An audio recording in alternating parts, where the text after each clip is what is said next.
In this session, we're going to talk about the flow of costs through a production process. So I've set up some T accounts here to kind of represent the accounts that would typically be used in a production facility. So across the top, you'll see the three inventory accounts: materials inventory, work in process, and finished goods. And then the cost of goods sold, which is when the product has been sold and could be personified as the customer. Going back, finished goods and materials inventory, if we were trying to think like where would they be located, that makes sense that they would both be in warehouses. And work in process, if the company is facilitated with one, they would have an assembly line or something similar to it. Now, some other counts that I wanted to go over were manufacturing overhead. I like to think of it as like a workbench. A workbench is a place where you store all the tools and the supplies you need to get a job done. So that's kind of what indirect materials are. It's kind of a place to go and get what you need. You don't use all 55 gallons of nails at one time. You store them in a place and you get what you need as needed. Accounts payable, we've seen from financial accounting, money we owe when we buy things on account. Accumulated depreciation, the contra asset account to depreciation expense. Shipping expense for when we send the finished product to our customers.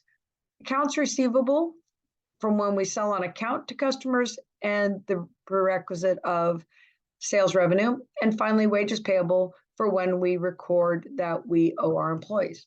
Now, in prior classes, we would have talked about dealing with expenses such as wages expense, depreciation expense, and things like that. But in managerial accounting, we're going to go ahead and specifically set up these accounts as either materials inventory, work in process, or indirect materials like manufacturing overhead. All right, so as we're going to look at this flow process, I want to kind of help you get the idea without numbers. So first things first, when we buy materials, we're going to put all the materials, whether they be direct materials or indirect materials, into the same warehouse. We don't have a separate warehouse for direct and indirect materials. And then we're going to have, when we buy them, we're going to have that amount we owe go into accounts payable. So this is when we buy these.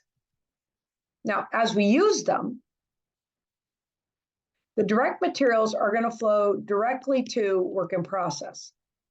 The indirect materials, like the supplies and things like that, are going to flow through manufacturing overhead. So that's that 55-gallon drum of nails that I was talking about. Now, on the assembly line, we also have our assembly line workers. They are known as direct laborers.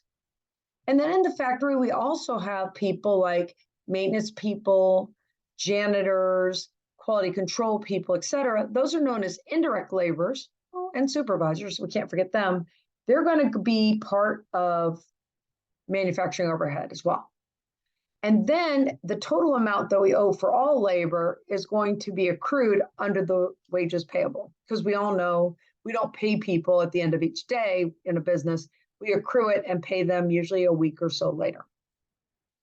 All right, so if we're making our wood bookshelves, we have the wood, the direct materials on the assembly line. We have the carpenters, the direct labor on the assembly line. Now they need some screws, nails, glue, hammers, chisels, sandpaper, etc. What is that? That's going to be the overhead. So the overhead is going to be applied from manufacturing overhead, and it's going to be used on the assembly line. Now, in this manufacturing overhead account, it's not just indirect materials and indirect labor. There's going to be other various things, like, for example, depreciation expense. And of course, that's going to be offset by accumulated depreciation. All right. And there might be some other things that we pay, like maybe an insurance bill or something like that, that would go under, let's say, accounts payable. And it would go over here as part of the overhead of the factory. Now, when the product is finished being made, it is going to come out of work in process. So it's completed, and it's going to go to finished goods. when the product is in job order, it doesn't stay in the warehouse for very long because we have a customer waiting on the other end, hence the term job order. There's an order on place. When we're done, the customer is going to be extremely excited to get it as soon as possible. So when we ship the goods, it's going to come out of the warehouse and it's going to be sent to the customer.